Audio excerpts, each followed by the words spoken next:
La pêche qui nous amène donc à cette série de la semaine consacrée à quelques fleuves et rivières dont nous suivons le fil jusqu'à vendredi.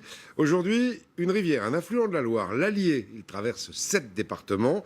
C'est un paradis pour les saumons et les amateurs de descente en canoë. Dans le Massif central, Émilie Plantard et Guillaume Frixon.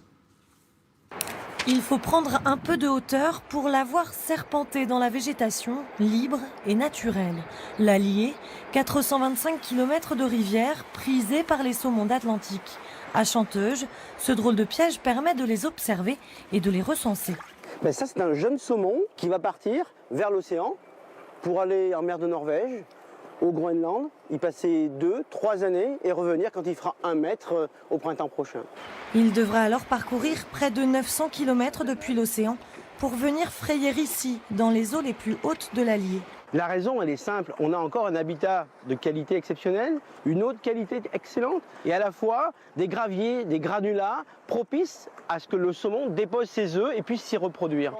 En Haute-Loire, il faut découvrir les gorges du Haut-Allier depuis la rivière, en rafting par exemple. À Monistrol, ce petit groupe de touristes démarre une visite atypique sur 12 km de descente. Sur ce parcours, il n'y a vraiment aucune route, aucun accès à la rivière. Il y a la voie ferrée qui va longer la rivière, c'est le seul accès. Nous, ça nous permet de voir des endroits qu'on ne peut pas voir d'ailleurs. Car on dit de l'Allier qu'elle est sauvage, une des dernières rivières en France à être peu maîtrisée par l'homme, si bien que son lit fluctue parfois énormément en fonction des crues.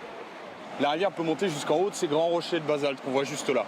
Donc une variation à un endroit comme ici qui est de 7 à 8 mètres de différence.